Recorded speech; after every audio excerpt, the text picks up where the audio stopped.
Welcome, everyone, to a very, very special episode of the EmpowerMAN Podcast. It's your boy, Mikey G, coming to you live from the free state of Florida. And today, on this very special, might I go as far as saying wonderful podcast that we're about to do today, from the free state of Florida, Mikey G, coming to you live. I'm joined and I'm looking across at the man to my top left. We'll introduce the man to the bottom middle in a second. But the man at my upper left screen really needs no introduction, but he deserves one.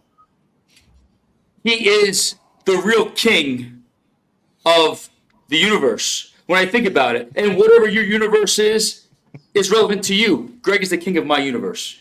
Okay? His shoulders can support the entire axis of this earth. More importantly, his lats are the real reason there was an eclipse that happened 2 days ago. He is my friend and yours. He's my brother. He's a patriot, parent, and friend, champion of the Second Amendment. He's also the biggest advocate of fasting, maybe.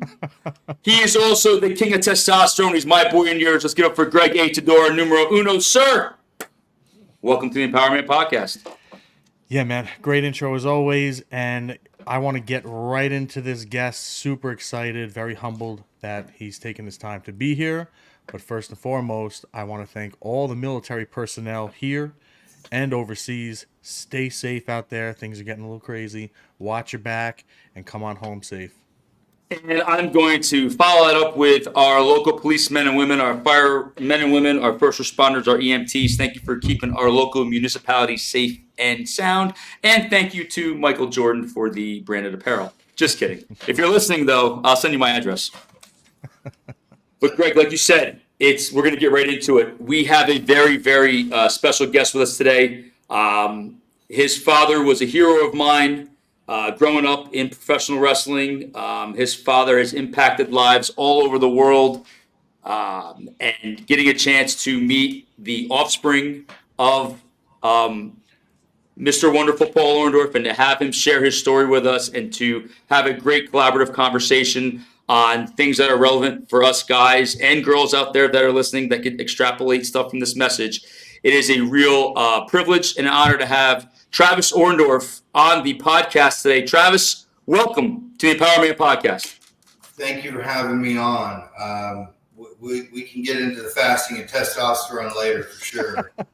But no, I'm grateful to be here.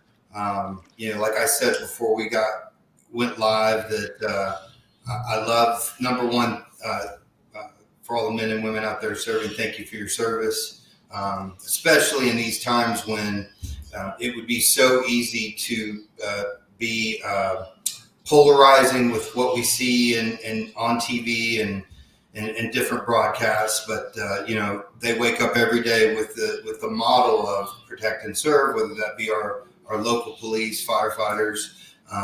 But thank you for your service, for all you do. I can't imagine, actually. I was thinking about this the other day. I can't imagine. I don't even like to open my door, much less walk up to somebody's door on the side of the road and open it because they're speeding or lights out or there's maybe plates that are wrong. Like, these people have to mentally process the thought they may die at any moment, and they have to be in a position of defense just to make it through the day. I can't imagine the psychological warfare that goes on, whether it be in the military or with our police and firefighters that are putting their life on the line. So thank you for that opening. I really do respect and appreciate that. I love what you guys are about. And I think whether we agree or disagree on a topic, there's a level of respect that we're still trying to find our way. And our way is different. Everybody's road is different. Even more so, I would say, God himself is polarizing. We all may think he's one person, but we all got a different impression of him. We all see him differently. Some see him as anger. Some see him as disappointment. Some see him as hope. But it can be the same God, and us all have a different impression. So as we go through this story and this journey, I appreciate your guys' time and the opportunity just to share my perspective of what hurt me and what works for me. So thank you again for having me on. It's our pleasure. Yep. one of the things that unites us, right, is fatherhood, fathers, the way that has kind of formulated the way that people look at things as they get older. And Greg and I, come from a middle class family, working hard. Your life was a little bit different because you had a famous father. And with the two of you guys, I don't have any kids that I know of, but I digress. But what I'd like to get, from my standpoint, and then Greg, chime in when you feel, what was it like growing up with a famous father? Like, what if there are any poignant examples that you could share with us, and how, like, having a father that was larger than life, how did that impact you growing up? So there's a couple different ways to approach it, right? One is it's all I ever knew. So that was my normal. It'd be no different than, eating a certain diet all the time. And then somebody saying, well, what was it like to eat that? Well, it was just food. That was my normal day. So him being famous was always a part of my life. I think that the thing that I always like to bring it to is I think about different people that grew up with famous parents, or even, the level of opportunity there is now to kind of broadcast yourself through social media. With Dad being both larger than life and wrestling, which was obviously an exaggerated version of life, and kayfabe was constantly a part of it. I would say there was an expectation. There was an expectation, and it didn't come from kids. It came from adults, where the conversation would be, are you going to be like your father when you grow up? Are you going to be a wrestler when you grow up? Are you going to be as big physically when you grow up? So it would be no different to me than having, a father that was the judge in a small town. Or a preacher's kid. There's just expectations that are underlying when you have somebody that's influential in people's lives. So for me, because it was extreme, and I think a lot of it doing with my home life, there was a lot of things that were rough at home. Growing up was not easy. Certainly not what people, I think, have the impression of the life I lived. Him being away a lot was hard for my mom, my brother, myself, and all in different ways, because we kind of met Dad at different times of our life. But I did not recognize until much later, even really recently, how I had two identities. I had Mr. Wonderful Son, and then I had Travis. And Travis was having a rough time. There was a lot of turmoil. There's trauma. There's things that happened. But nobody wants to hear that, because they want to know what it's like to be his son. So, I can remember at a young age, my last name's Orndorf. It's not Smith. It's not even Flair. Like, you can escape your identity of your father if you have a last name that blends. But Orndorff was so distinct. So if you knew him, that's the only Orndorff. Nobody ever came up and like, are you related to Bob Orndorff? No, none, that never happened, right? So when I would enter a room, and I can recognize now it gradually happened. But, at an early age, I could walk in, somebody here, Orndorff, and the first thing they'd say is, are you related to, right? So at some point, as a defensive mechanism, before you said anything, and I'd go, yes, he's my father. And then I'd move on, because that was a way of kind of managing the situation, and even managing what you were going to ask of me. Because that's the other thing that happens, is when you have a father, somehow your entire life is expected to be shared as well. So as I got older, I would go into a room the same way I did 10 years prior. Yes, my dad's, Paul Orndorff. And, again, I use the example. They're like, I just wanted to know how to pronounce it. I don't know who Paul Orndorff is. But that didn't happen at a younger age. It happened as I got older. And so undoing that for myself and remembering, like, I'm just Travis, and that's more than enough, and I need to focus on that. I don't need to worry about my dad's legacy or what people think of him, or I don't have to play kayfabe. There was a sense of an identity crisis for sure, because I couldn't escape it. But the older I got, I had put myself in that own prison. Nobody else put me there. I did. I didn't know how to get out of it, because it brought me joy. It brought me relevance. It brought me validation. People liked that identity more than they liked Travis, because, it was larger than life, like you said. So I'm completely grateful for the man my father was. Mr. Wonderful was not easy. That part of my life was you see the dark sides of the ring. Like, I won't go into great detail, but man, that's real. Like, that happened to most of us. Like when Dad was young, he started wrestling. And so by the time I was 4 or 5, we had settled into Georgia. I was born in Tampa, but we lived in like 6. I've counted 6 or 7 states. I can never remember when I'm on camera for some reason. But we lived in 6 or 7 states before we settled down to Georgia. Well, for me, I was so young, I don't remember any of it. There was no detachment. I didn't leave anybody. I was with my mom and my brother and my dad. But my brother's 10 years old. And so he went from school to school. And I can recall, at 5 years old, we moved to Fayetteville. My dad bought his first and only house. And my brother was just devastated that he was leaving this school. And so for him, the experience he had over that period of time of Dad's fame, when Dad was living in a trailer park or an apartment complex and things were really tough financially, and he wasn't around, and he was volatile, and he was young. My brother was born when my dad was, I think, 18 or 19. So the father I had, and I mean father, not Mr. Wonderful, the father I had was not the father my brother had. And so, it was unique. I think everybody's story is unique. There's nobody that had this perfect linear life where nothing bad happened to him. But there was some things that I had to undo emotionally, as I got older and started to recognize how I perceived the world was from a perspective that was kind of instilled in me at an early age. Interesting. You mentioned trauma. How did that trauma play a role in how you looked at things? Did you tend to resort to like anger? Did you resort to depression? Did you resort to substances?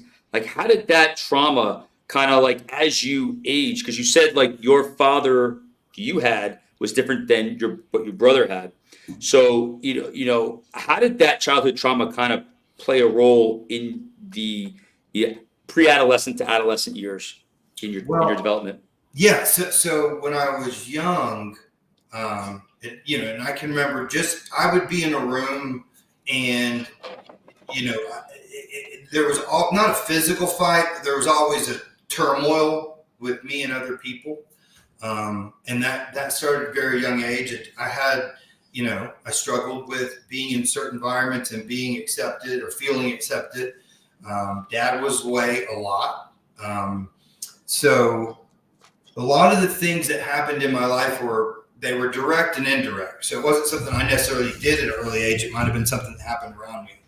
So my brother got into a lot of trouble, in his early years in high school, kind of the peak of Dad's fame, which meant everything around us got elevated as well. Because then it got to a point where I couldn't go anywhere without anybody saying, that's a wrestler's kid. And they immediately make so many assumptions about you that you start to live a life trying to undo that, create defensive mechanisms to combat it. Did they test you a lot? Yes, they did. But it wasn't always at my school. It could be, people in the county I lived in, different places I went, schools I went to as I got older. Mm-hmm. But, at 9 years old, and I've only been recently given what seems to be the diagnosis for what happened, but 9 years old, I had just gotten my black belt in karate. It was very competitive, won a ton of tournaments. My brother ended up getting incarcerated multiple times locally, but then jail, but then eventually prison. And he had multiple children. My parents ended up, getting custody of them. So I went from having an older brother to having three, basically sisters. But at 9 years old, I got really sick and lost the use of my hands and feet. I was in just unbearable pain. I lost a little over 30 pounds, almost, would have been at the time about 40% of my body weight. So I was about 82 pounds. I got down to 52 pounds. They had hospitalized me, and they could not figure out what was wrong. They didn't know. And it was, kind of think of it as having childhood juvenile neuropathy is really what it was. But they had seen it in people that had it in a hand, might even have it in the right side, but not in all four limbs. Did it come on like fast, or was it gradual? Like that. And it went from I was fine to I could not take a step. And I got to the point so bad that the only thing that felt good was like ice, ice and water, right? Cold. Even if lukewarm water touched my skin and my feet, I would scream. So I was at Eggleston Hospital, and I would wake up every morning, take blood. I mean, I was in a bed, I couldn't move. Eventually I had to learn how to walk again. And I would walk on styrofoam because each step was so painful. Like you see in the movies when somebody's got the back surgery, and my mind goes to a TV show with, Jack Ryan. There we go. So each step was just absolutely unbearable. But I think one of the hardest things is you don't know if you're going to die, because that was the fear. One day I had a brain tumor. The next day it was something else. But they would give me different medications, and they did. And I don't know what they are, so I apologize. But it's the late 80s, so it's not the science that we know today. But I would wake up in the morning, and I literally couldn't use my words.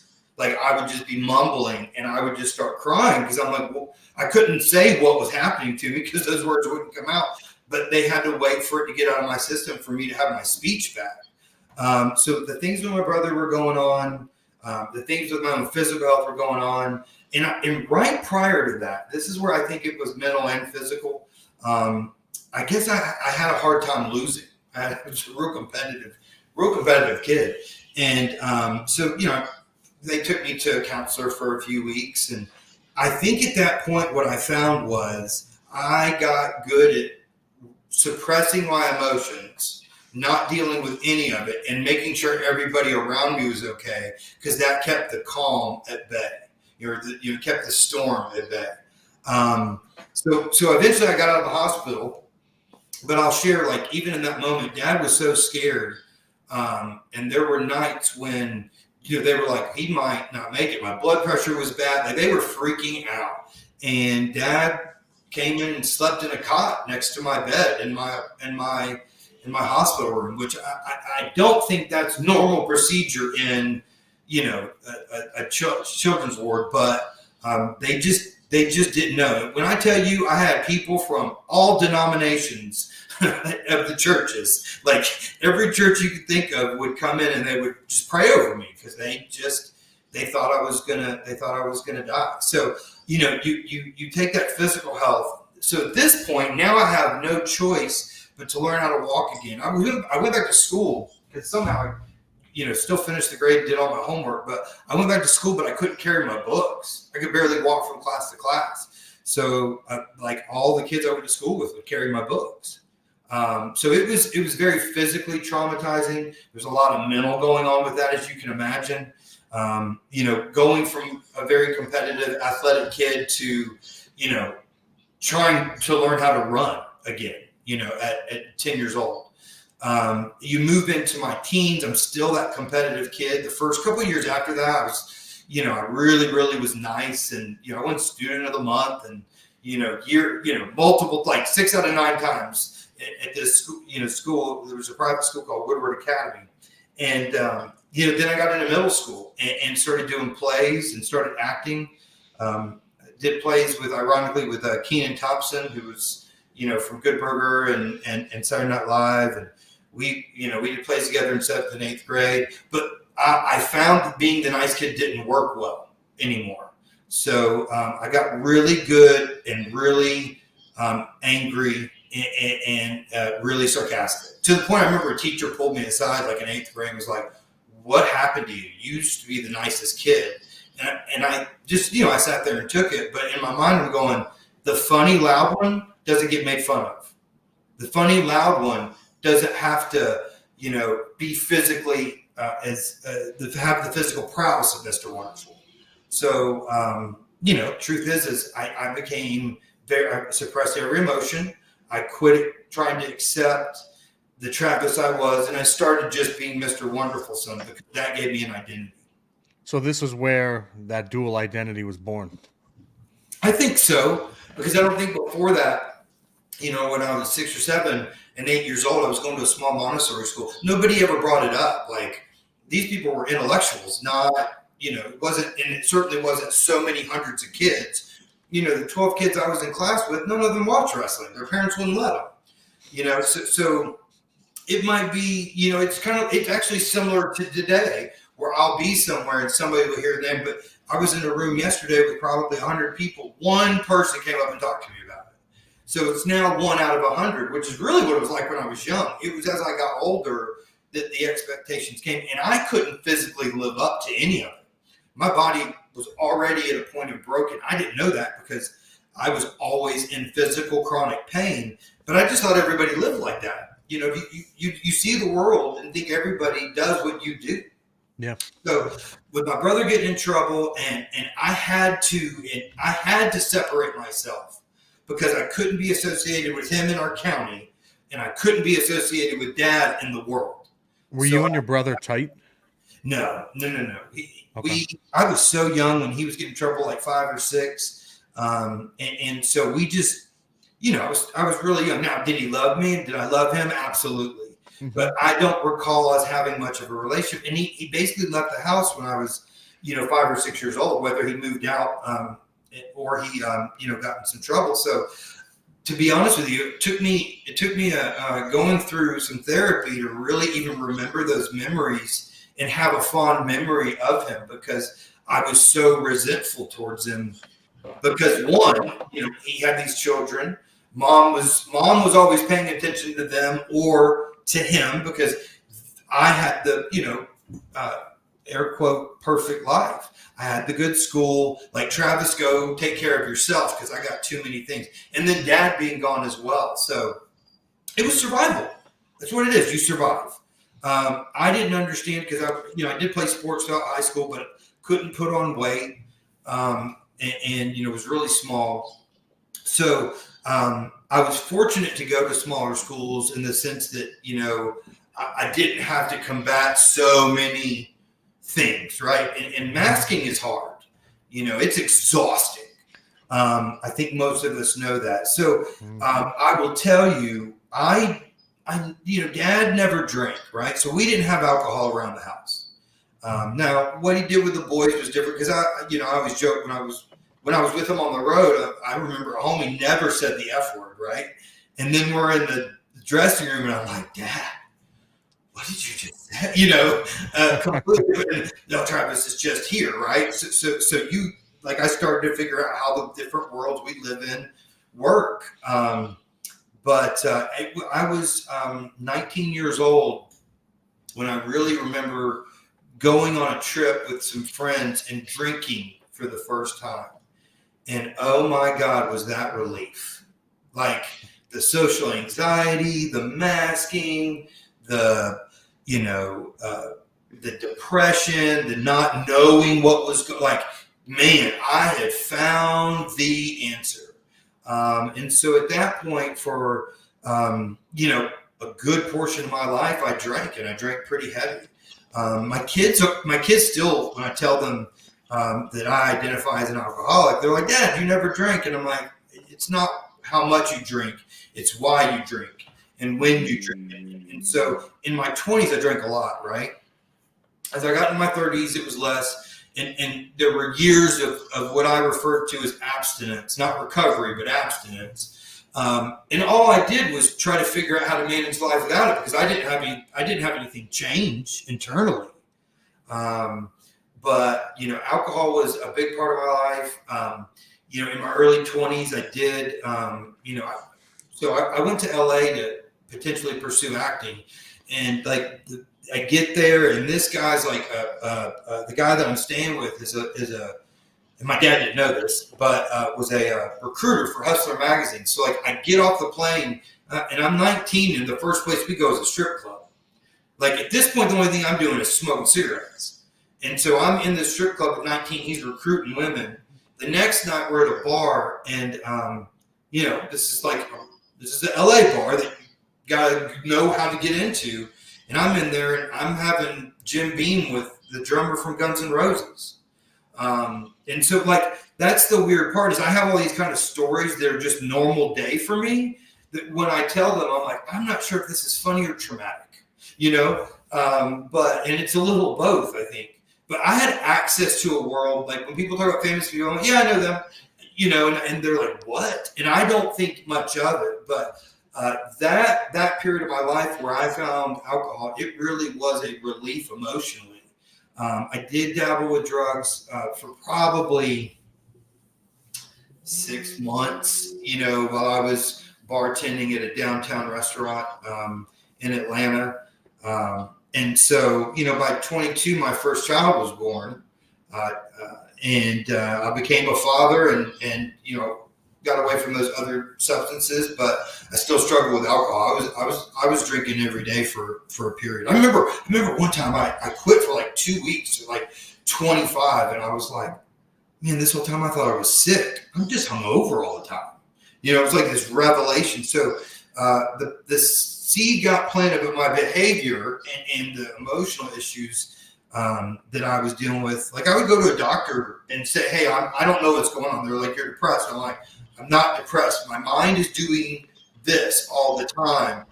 I can't look at that and say that's what my life or brain looks like. Later being diagnosed as ADHD or neurodivergent, which people throw that out all the time. I get distracted. Well, that's part of your social life, because you have all these things to distract you from dealing with your emotions. My brain runs at a speed that most people meet me and they're like, oh my God, I wish I had some of your energy. I'm like, I wish I could give it away. Believe me, it's hard to sit still and do some of this stuff. So alcohol was part of my life. And ultimately, my behavior, selfishness, ego, pride, honestly, infidelity. That's the kind of scumbag I was. Ultimately affected my first marriage. We got divorced, and it was, something that I'll always look back at and regret. And I don't have many regrets. The only regrets I really have had to deal with are the ones where I disappointed people, or I said things that I can't take back. And, I know that they live with some of that. But it destroyed my first marriage. It didn't destroy my relationship with my children, thank God. And it was then that I started to, was going through things physical as well. So that was when I was like, all right, time to get these things together. It took some time. It took a lot of therapy. It took, going to a wellness clinic for a period of time for, just 27 days and settling in and identifying all the things that were going on inside me that I could ignore when I was by myself and isolated. But ultimately, it brought me to a place of a spiritual awakening, a recovery, and a story that while I have a lot of things I wish I could do different, I'm now living a life that I'm proud of. And I'm living a life that I'm making a living amends for this insurmountable debt of horrible things I did. I'm living in a different way and helping people process those things and hopefully not go down the path I went down. Are you remarried? Are you in a relationship now? I'm not. So the reason I ask is because, sorry to interrupt, a lot of people struggle, message me and struggle with re-entering after either a divorce or a bad breakup, and they might feel a certain way about themselves, which is not true, but they believe it because it's been imprinted on them for so long, that they want to be able to make themselves available to someone else, or be open to the idea and have that pride and that, that self-confidence. That's why I asked the question. Yes. This is like completely true, 100% factual things that happened. I remember dropping my youngest off, after it was Christmas time, and I saw my ex-wife's boyfriend. And when I tell you that it destroyed me, because to this day, I love that woman. Looking at what kind of person I am now, I don't know what that would look like. So I don't think about that in any way. But that moment, it destroyed me. And I remember that was one of the first nights I had drank in like 2 years. And the next day I went on a date, and I met a woman. She was beautiful. She was sweet. She was nice. And I ended up dating her. And shortly after that, Dad was obviously doing very, very poorly. A lot of emotion, and not not really focusing on the things that I went through and had done in the life I had lived. So we got married pretty quick. I recognized pretty quickly that I had entered that relationship in a way that, and not to in any way hurt her, because I don't feel any ill will. But I recognized why I did what I did. Like it was all the turmoil between my father getting sick and the situation and me having to basically during COVID try to break him out of the hospital. And that's not a joke, because you're sitting there trying to work through the system, adult protection services with all the things that are going on. Because people think you can just walk in and get your father. I didn't have the power of attorney. Like there was nothing that allowed me to do that. I didn't have, custody of him. But I did marry quickly. And then over that year, my physical started to happen. I started to drink again after my dad died. Nothing like it had been before, but I still had been, abstinent for years. So shortly after that, I just recognized in myself that I'd made a mistake. So that I did things for the wrong reasons, and the things we wanted in life were not the same. And so we did get divorced pretty quickly, which that was the hardest part. It's like thinking about the fact that you have 2 divorces. Now you have 2 behind your back, and you're like, who's going to want me? I clearly have not been good at this so far. But what I'd say is I waited probably, 6 months, and I started dating a woman. And again, I fell into that same cycle. It was always more about, can I be validated by you? Can you give me my self-worth? Do you like me? It didn't matter if I liked you. It didn't matter how you treated me. It was, I was going to do the right thing. So, in those relationships, I was faithful. Like I was focused. I wasn't doing the things I did before. And so for me, I was changed. That's what I thought. That relationship lasted a few months, and it broke me as well. And once I lost that, I really started to internalize all of these things about me that I disliked. And so I had been going to therapy for almost a year then. And that was when I was sitting with my counselor, David. And quick plug for Hope is Wonderful. David Giaccleope, my light in my path, or the light in my path. He was my first guest to talk through what I'm talking with you about, and what I'm talking with you about today. So I went to him and I'm like, hey, dude, there's things wrong with me emotionally and physically, and they're playing on each other. What do I do? And so I went to therapy. I went to a wellness clinic. I was supposed to be there for a month. And of course, when I got there, I thought everybody was crazy. Like I go in like a hurricane and I'm blaming y'all for the wind. But I'm there and I didn't know these places existed. I didn't know how they worked. They take my cell phone. Like I'm freaking out. And I was already freaking out before. but the blindsided nature of going to recovery where they're doing these things to help you, but you're so in a rhythm that you're not prepared for it. And I wasn't physically, mentally, spiritually prepared for it. So I went there and I left shortly after. And I remember telling people, like, I could give you a factual list of all the things and all the people that did all this stuff wrong. And I remember sitting with somebody while I was there going, this isn't me. I'm not normally like this. And, but I was panicked and I couldn't mask there because I was there 24/7 and I had nothing to distract me. So I left there shortly after. I was like, this is the worst place on the planet. So went back to counseling, stayed away from any relationships or anything. And then a few months later, I remember sitting with David and I said, I know I told everybody when I was there that wasn't me, but it is me. That chaos, I am the disruptor. I am the chaos. And so he had kind of realized I needed to take a step back and go back and complete that, that part of my journey. But he started trying to find other places because he knew, like, I'm pretty logical and it's very factually based, statistics, numbers. Like, I break it down where it makes sense to me. And in his mind, he's like, there's no way this dude's going back there. And I told him, I was like, hey, I got to face this. Like, I got to go back. That's where I have to go. Because my entire life, all I did was push these things away and create a defensive mechanism. So I didn't have to be accountable for how I was acting. And then, I remember going there and I stayed the entire time. And when I came in, there, same staff and stuff like that. But I remember walking in going, I was 100% wrong. All of that was me. Now I know it. I'm prepared for it. Here's my cell phone, right? I'm like, let's start this journey. And I was still feeling all this stuff inside of me, but I started to be able to process it.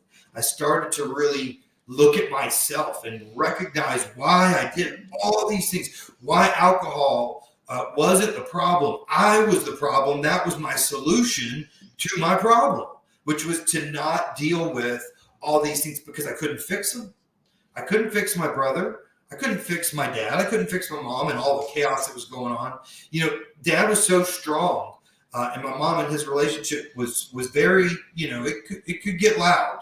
I remember one time he threw a telephone through a microwave. I saw him pull the hinges off of a car door once. Like, Dad had some anger issues, never towards me. He never hit me or anything like that. But it didn't mean it didn't come out verbally or physically in other ways, right? Not towards my mother. I never saw him hurt anybody. But everything else was fair game if it was an object. So I'm there, and I remember one of the staff members looked at me and said, you weren't this funny last time. Because I'm cracking jokes while I'm there. And he's like, dude, like, that person, this person, it's like they're two different people.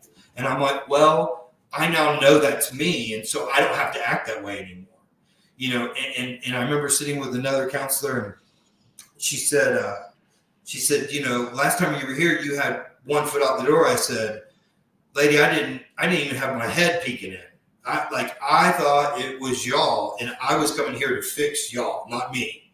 And then I went through this experience, and it was like I took 45 years of, 40 plus years of just baggage, and I was able to genuinely let go of all of it. Now, my physical issues didn't change. I still don't know what the next 40 years of my life looks like and what I can do physically. I am limited. I mentioned before, my right arm is partially paralyzed, so I use my left hand more often than not, even though I'm right-handed. I can still write, but for a very, very short period of time, I've broken bones in my wrist that they can't fix because it just won't change any of the use. So writing for more than about 10 words is unbearable pain. So I'm sitting in this place. Not only am I losing my identity and having to get away from being my dad's son and just being Travis, but I also was like, oh my God, I can't be the identity of who I am as an employee because that is, that's gone. I can't have the identity even as the father I was, I got to be a different version. So all of these concepts and self-reliance that I had built a foundation for my life on, even just the logic, I couldn't think my way out of tears and of pain. Like I had to feel that stuff from the, tip of my toes to the top of my head, and all of it came out. And I would never, ever in my life recommend a recovery story that I went through and say, do what I did, because statistically it doesn't work out well, but it worked for me. So I did that short period, and I found a lot of healing. I was like, I'm going to stay on this journey. Ended up going to AA, getting a sponsor. I worked all 12 steps. So my life is genuinely about service of others now. And I'm able to live the life that not only God wanted me to live in his will, but the life that I always strived to live as a kid that I didn't know how to do. Last question on this, Mike. Yeah. Awesome. Because I know you got a bunch in other categories. How does it feel, or how did it feel when it all just clicked in that recovery and after? So what's funny is it did happen at the beginning. It's not. It is like this, like the light bulb goes off, and it was when I was sitting with David, and I had lost 60 pounds. I got shredded before I had my spinal fusion, because I had already not walked when I was 9, and they were saying you might not be able to walk if you don't lose this weight. And I genuinely went from like 212 to 152. And so the surgery was like 4 hours. When I got done with the surgery, I woke up 45 minutes from the anesthesia, and they thought I'd be up for 3 hours. And I wake up and look at them. I'm like, hey, I need to go to the bathroom. And they're like, what? I'm like, I need to go to the bathroom. And the doctor kind of jokingly made a comment, because they brought him in because I wasn't supposed to be awake yet. They came in and was like, you're not Wolverine. And I'm like, maybe not. I just need to go pee. So I go to the bathroom, and I walk around, and I walk up, and I go, can I leave? And they're like, nobody's ever left this early. I said, how many people came in here and fasted for 4 days before they came in, and came in at 6-7% body fat? Like, I'm looking at the other clients without judgment, knowing that statistically 78.8% of the United States is overweight. I'm going, doc, the reason they don't get up within 3 hours because their body is not healing as fast as mine was, because my diet, my all these things that I was doing was going to make me heal better, right, and faster. So it wasn't a miracle. It was that I actually followed the doctor's instructions that nobody does, because it's hard. Losing 60 pounds in like 7 months was a lot of discipline. And a lot of changed behavior, especially with limited physical activity. But I remember sitting with David. And so I had tried my diet to fix my emotions. I had tried a relationship and a second one that was going to fix me. And then there was a point, and the person I was closest to said, I can't be around you anymore. Like, I'm dealing with anxiety. You're just making it a million times worse, because, you are part of my foundation, and you're losing it. So if I'm losing it and you're losing it, I can't be around that. And so when you lose the last thing in your mind that is good in your life, you've ruined a relationship with your childhood sweetheart, somebody that you love deeply, you just didn't know how to. You jump into relationships, and ultimately you end up hurting people because you recognize that's not the fix either, right?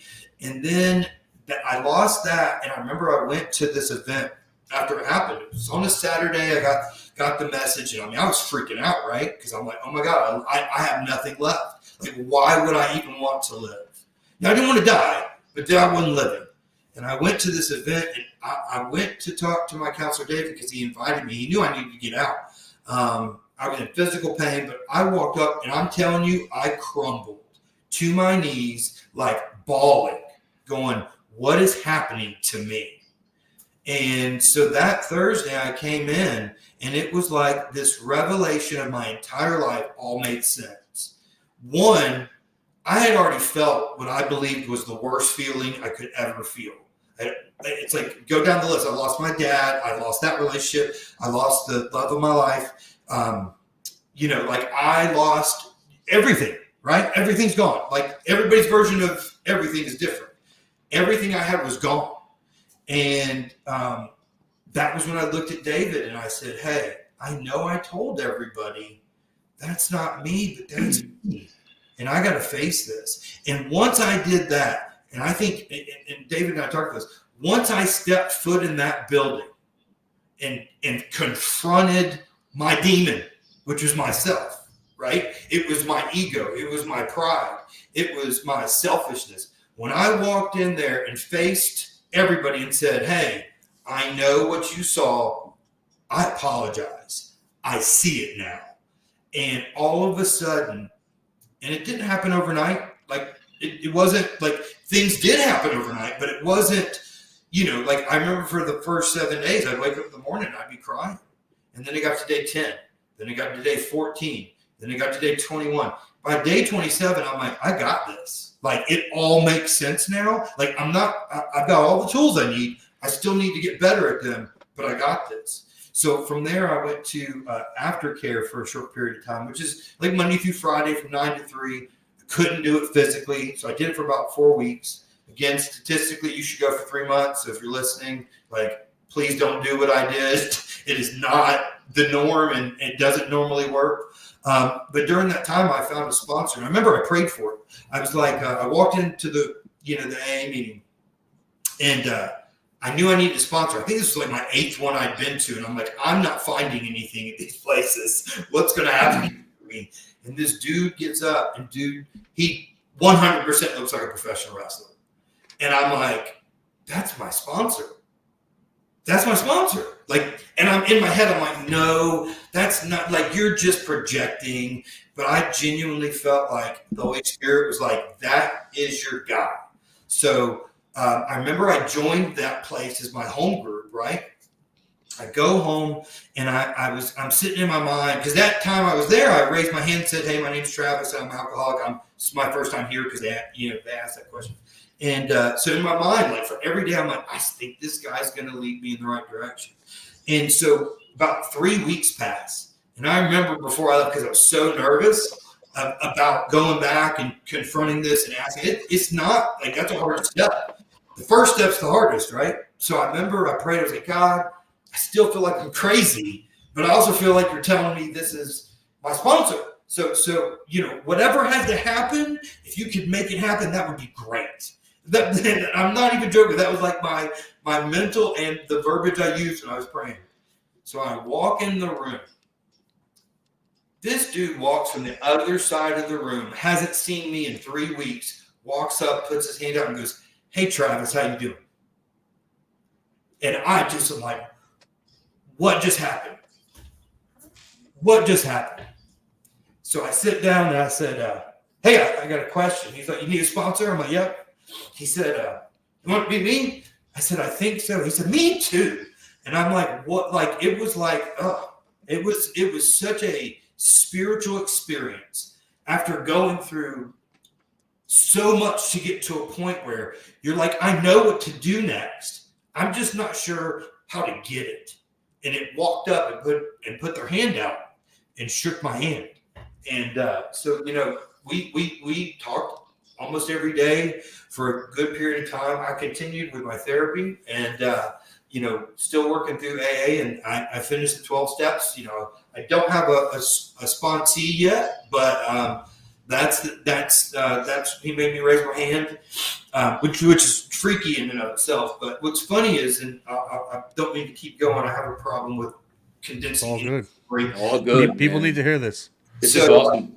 This is great. So I remember one night, I know I continue to bring up David, but when I tell you, like, and this dude's story is crazy, like nothing close to anything I've done, but very close to some things people around me had done that I was resentful towards. So it was like almost this healing with him, because I saw what could come out of it with all the other people I had in my life that had done some of those things, right? And so I'm sitting there on a Friday night and at my house, and I had gone and watched it's called Most High Media. They had done a podcast live stream, and so David was in it, and I went up there and watched. I didn't think much of it. I don't get out too much because I never know what my body's going to do that day. This morning I didn't know if I'd be able to use my hands because they were just so swollen. Same pain I felt when I was 9. I was recently diagnosed with Ehlers-Danlos. So I've had these experiences like every 5 years where I would lose the ability to walk, but I was able to push through the pain, not like I was when I was 9. And they didn't know what was going on then. They tested me for everything. So I finally got a diagnosis last year, Ehlers-Danlos, which there's all these side effects of that, one of them being fibromyalgia, which the rating is like 18 spots, and I was 16 out of 18. So it was good to finally not only figure out what was going on with me mentally, but I actually found out what was going on with me physically, like simultaneously, ironically. Because once I focused on the mental, all the physical just followed behind. So when I tell you I trip over miracles, I mean it. I mean this recovery, getting to that place of surrender, absolutely has brought everything I've ever needed. Not everything I ever wanted, because what I wanted was not always good. But there's a place of being in surrender and accepting life as it is. And there's a saying in the book, acceptance is the answer to all of your problems today. And that's accepting people, accepting situations, and not getting emotionally attached and angry and resentful about the things that you have zero control over, right?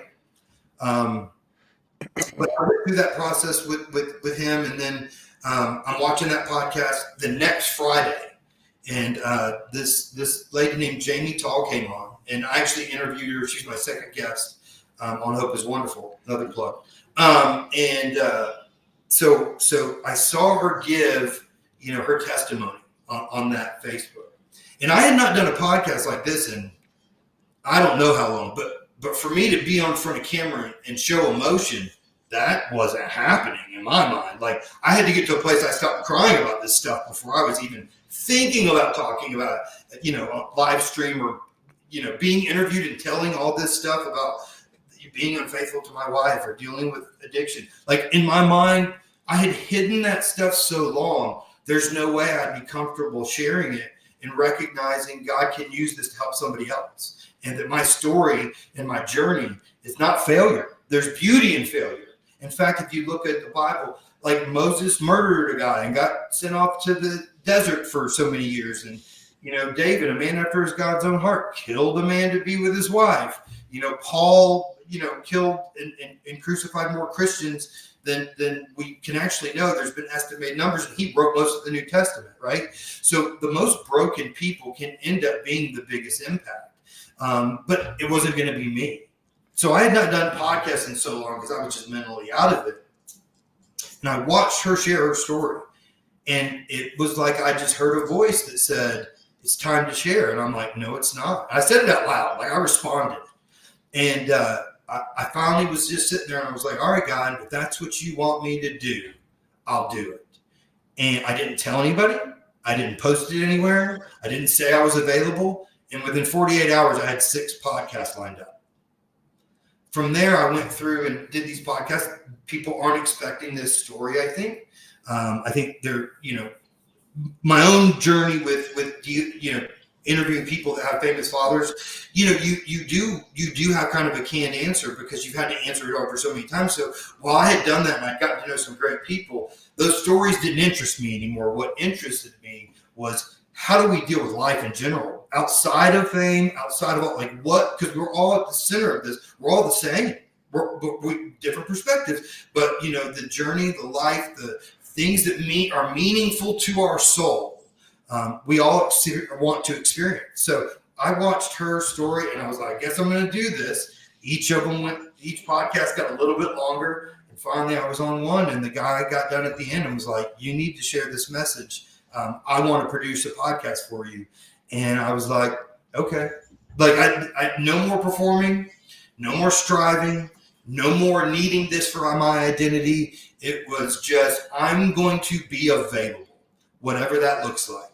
And if it means, crying on camera and recognizing that this is who I am. And by the way, I cried a lot of stuff. I found out I have a lot of emotion, intense emotion, good emotion. When my kids leave, those tears do come to my eyes. You know what? Because I love them so damn much. And that's a good thing. So, you know, we all express our emotions in some way or another. And either that's through repressing them and then acting out in anger or violence or resentment, or letting them out and actually being authentic and truthful and transparent. And people identify with that. People know what it's like to hurt. When you act like everything's fine, they can't even fathom it. So when somebody's acting like everything's great, they're like, you're not telling the truth, because nobody has it that great. What I will tell you is, on this side of it, man, not every second of the day is perfect. I every once in a while I get annoyed by something, and it's usually my pride sticking out because I don't want anybody to not do what I say, because life would be better if they just did what I did. You know, like that's the selfish pride that comes out. But every day I have bad moments, or different days I have bad moments, but I haven't had a bad day, and I can't remember. Every day has become a blessing. Every day I meditate in the morning and at night. Every day I sit down, and this has been really, really simple but impactful. I sit down and write 10 things I'm grateful for every single morning. Sometimes it's food. When it's cold outside, it was shelter. Sometimes it's a relationship that I built, getting to know somebody. Sometimes it's seeing somebody's love and passion. Sometimes it's just having patience in a moment that I didn't used to have. But I hit my knees every day and pray that God's will be done, because God knows I played him for a long time and I didn't do it very well. So I'm pretty sure if I look back at my past, it was a good time to give that up and surrender. And then I pray that I'm relieved of the bondage of myself, which, you know, again, as we interact in the world, we often only see it through our eyes, and we think everybody's experienced it that way. The morality, the behavior, you can look at even somebody's faith. Like if you're born into a house that's Christian, like 85% of those people identify as Christian. But it's not because you just figured it out, it's because you were around it, right? Like there's a point where you have to make it your own. But anybody that's coming with a perspective and they say, I'm right, I'm going, probably because of what you experienced, but it may not apply to everybody else because they didn't have that experience. They don't see the world that way. But on this side of it, when you find patience, love, tenderness, humility, authenticity, like everybody loves that. And everybody wants that for themselves and for the people around them. Nobody wants to walk around thinking that they're going to be lied to. And I think when you really get down to it, I have a discernment now around peace that I never had before. So I can go into a room and go, whoa, this is a negative environment. I'm not going to enjoy this. So it's best, either because it's me or them, it's best I remove myself. And buddy, that has saved me a lot of pain and hurt.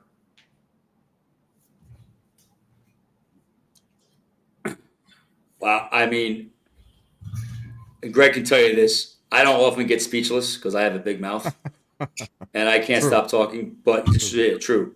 I took so many notes, Travis. You touched on so many things that Greg and I have been talking about for the last year when it comes to self-worth, identity, acceptance, being transparent, being authentic, and vulnerable.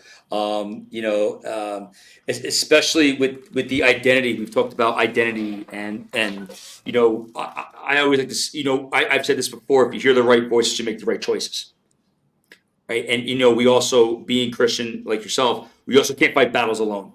You got to have that community or that sponsor. And as someone believing in the Holy Spirit, really diving in and listening to that good voice, or as Ephesians will talk about, taking salvation as the helmet, right? The shield of the sword, right? I'm paraphrasing. This is just fascinating. But I do want to digress real quick. There's an urban legend that it was your father that was supposed to be, because we talked about wrestling and kayfabe and all that. And for those that don't know who kayfabe is, we can look, you guys can look it up. Wasn't he cast to be in, was it Commando or Predator? And Vince said no. It was neither one of those. It was neither one of those. It was Rambo 2. Rambo 2.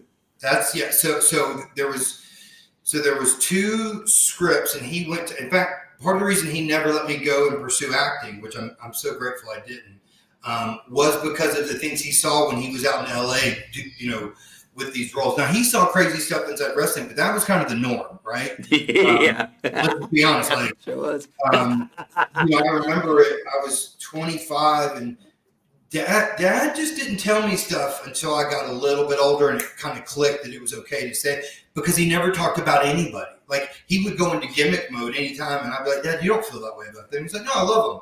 I'm like, that's not what you just said. Because he turned on Mr. Wonderful. There was times I'd look at him and go, dude, you're not Mr. Wonderful right now. Like, stop. And I was probably the only person that could do that. And he would look at me, oh, yeah. Not even. he would recognize, because listen, if you played the same character in a play or a TV show for 30 to 50 years, like, that is going to mess with your brain, period. It affects people when they do it for 2 years. Much less playing that role for, like, the reality and the person you have to pretend to be, they conflict. Yeah. But he went out to LA. At the time, he told me he met Bridget Nielsen, which was Sylvester Stallone's wife, and her assistant. There was some other stories and things that happened. But it was actually when we were at the Hall of Fame, Dad shared a lot because it was just the 2 of us when he was inducted. In fact, real quick one, and then bring me back to Rainbow 2. I was sitting there, and Pat Patterson came out, and at this point, nobody, like, it was still kayfabe, like, everybody kind of knew. Well, he was really nice to me, and we were talking, and I shared a cigarette with him, and just like all of a sudden, I hear, and that's all. That was the only noise I heard, but I knew what that meant because Dad had his own language with me, and it meant you need to stop talking to this dude. So he's. At that point goes, here's the rumors, right? So he shared those things with me. And that's in 2005, 2000. I don't remember what year it was. I think it was 2005. But like, all that stuff was known back then. So there was never a point that Dad wanted me to go into wrestling in any facet. And when we were at the Hall of Fame, there was multiple people that talked to me because, as you can tell, I don't shut up either. But they were like, you should come on board, and we'll bring you on board, and you can be on the writing staff, and you've got this experience, and you don't care about the wrestlers. Because I was there, like, everybody's funny, like, oh, you met Edge? I'm like, yeah, in an elevator, and I tied his tie because he didn't know how to do it. Like, those are my interactions with wrestlers. So the thing is all those guys looked up to my dad, so why would I look up to them, right? So back to Rainbow 2, he was cast as, I believe it was a Russian, and there was a scene where, like, Sylvester Stallone was getting electrocuted to, like, a spring mattress, I think. Dad was supposed to play that role, and he wasn't allowed time off. And then there was another one, and this one was going to be kind of crazy, and it didn't go that route. But he was, what do you call it? He was supposedly had the opportunity to audition for Rocky IV as the Russian. No way. Yeah. So those 2 I know of. But there were other ones. And they were kind of shut down. And the thing is that was such an unknown whether or not you could transition. And Dad, Mr. Wonderful was, that protected his inner child that went through a lot of trauma. Like, I don't think if people knew how my dad grew up and what he went through. There's stories about when he was like 15. Like, he started working at a chicken coop for money when he was like 8 years old. When he was in his teens, he was having, bar fights. At the bar, he had to pick his dad up from because his dad was an alcoholic. And he would have those bare knuckle fighting, like, while his dad was in there, drinking. So Dad had a mess. It was different. Like, at 15, I remember my dad and mom sharing a story. His mom, because they were divorced, Dad grew up in a trailer park. Until he was 18, and he moved in with my mom's parents. And then he stayed there, and then we moved through trailer parks and apartments over the years until we bought a house in Fayetteville. But he had gotten some money, and his mom wanted it, and he told her no. And he left, and when he came around the corner, she knocked him out with a cast iron skillet and took the money. And, Dad wouldn't do anything about it. So Mr. Wonderful was very much an identity to escape his real life. which is why I think in many ways I learned to repress my emotions, because that's what he did. Now, we could act volatile and angry when we finally got fed up, but we had to put up with a lot before we got to that point. So it was like a justified outburst. But Dad, again, later in life was diagnosed bipolar.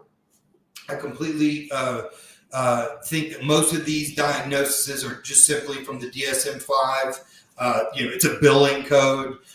So what I would say is he had ups and downs. He dealt with depression, but he also didn't deal with any of the stuff. He did go to a counselor and psychiatrist for a short period of time. He'd take the medication and say he didn't like it because it changed him. So there was very much a lot of mental health and trauma that my dad was going through. So it's not a surprise that I went down the road I did in many ways, because that's what I saw my father do.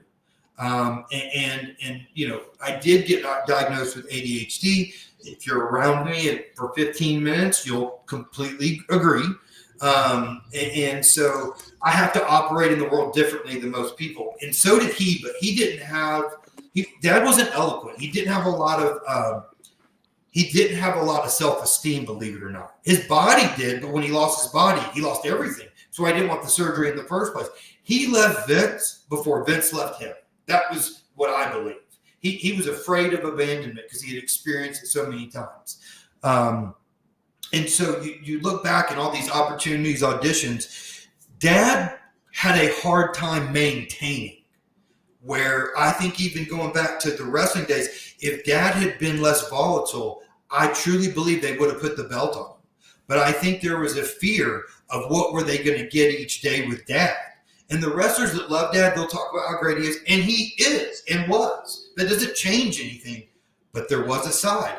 Dad was the sweet guy that helped nurture Arn Anderson, Steve Austin. And they tell stories about Paul gave me the best advice ever. So he was very intelligent. He was very aware. But there's also the side that he got to fight with Vader in the back room. That's not normal behavior, right? That's not, you don't deal with that. You don't deal with confrontation by having a story now where he's laid him out and they're making amends in 2015. There was both sides. There was the guy that could throw a right hook, and then there was a guy that could be soft and could share the best advice he could ever give, right? And Steve wrote a book, and he quoted my dad. So I was around Steve. Steve used to come over and hunt at the house or go hunting, and my dad and him would come over when he was still with WCW. So I've interacted with the Hall of Fame. Dad had a way of being so gentle and insightful, but you also had this side that you did not know if he was going to blow up emotionally at any minute. And so with all of the things going on with Hollywood, Dad leaving his security blanket, so we can blame Vince, he didn't get the time off, but Dad's behavior kind of led to I think Dad, had he been a little more stable, would have had some more opportunities. Look at Hulk Hogan. You never hear about backroom fights and things like that stuff is not good. Everybody loves the story, but I'm like, that's your employer. Put that in perspective. If you were to do that at your work, it would also make it to the internet, and not for good reasons. It wouldn't be this, I heard about, or that's I love that. It would actually end up in you going to jail. And all the stories, and that could be a whole other podcast. All the stories back in the 80s, just from what I heard from Johnny and other people I've had a chance to interact with over the years, and my time in wrestling was really cool. They were really, we tried to emulate that. My generation, we tried to emulate that, and Greg was along with some of those times, and we wanted to honor that tradition and that type of legacy, because that's what we all wanted to be. We all wanted to get into the fights, and I know there are probably some friends of mine that I've worked with in the past that are listening to this wrestling wise. That's what we wanted to be. We wanted to be. Your dad was a huge impact on my presentation and what I wanted to do in the ring. So I'm always grateful, and I'm so thankful that you took the time, and you hit so many bullet points. You talked about prisons and personal prisons, which Greg and I have mentioned, at my church, we talk about why we're in those personal prisons, right? It's a lie that we believe about ourselves, a sin that we can't leave and a hurt that we receive. And I think, just in your story, I was able to extrapolate a lot. You mentioned about the alcoholism, and I just want to touch briefly on this real quick because I want to be respectful of your time. Do you feel that the alcoholism in your family was generational? You talked about your grandfather. Your dad, not so much, but then you were able to find alcohol in your teen years to suppress some of the stuff that you were feeling. Do you feel that it was more adaptive, behavioral that you saw and observed, or do you feel it was like an internal thing, like instinctual, like, wow, like I'm gonna go for that drink? So statistically, the genetics play a very small part, much like the genetics of obesity. Right. From what they found so far, and this is just from my own research, so please do your own. I'm not a doctor. I'm just a weirdo that goes down rabbit holes. And then ends up like that, and people are like, "Do you know about this?" And I saw a post once, and my son and I agreed this is the best definition hanging out with me. It's like microdosing Wikipedia. So statistically, less than 10% of that geneticism is passed on. So the likelihood is geneticism. But they did a study in England, and they had kids that were adopted. And if you break down the likelihood, and they watched them for a long time, I want to say 20 years. When you look at the breakdown of the likelihood of them becoming an alcoholic, and you got to the point where it was both parents were alcoholics, and there were socioeconomic issues. They lived in what would be the bottom 50% of poverty, bottom 50% of economics and socioeconomic conditions. Their likelihood of becoming an alcoholic was like 50%. And even for women, and this is during 2000 to 2020, I think, somewhere in that time frame. And then for women, it was around 30%. But if you put them in an environment, neither parents drank, economics financially were fine, like it's like 6%, no matter what the genetic code shows. So for me, this is just for me, I can look at the world right now. Just to give you an idea, I looked at this statistic the other day, because one of the things that there's a rise in over the last 25 years is the number of women dying from overdoses, dealing with substance abuse, whether it be opiates, Xanax, I think the availability of the drugs and anxiety has absolutely allowed us to try something and we go, oh my God. Like if you just watch TV, every single commercial, we may not think we believe it, but you hear it over and over again. You see some lady that says, I take this pill, and she's dancing in the middle of the street with a chorus behind her. Like that makes an impression on you. And this is the impression it makes. A pill will fix my mood. Yeah. A pill will fix my mental state. So it's that reliance, I believe, just in my opinion, that there is a solution outside of dealing with it. Because it's not me, it's something genetic.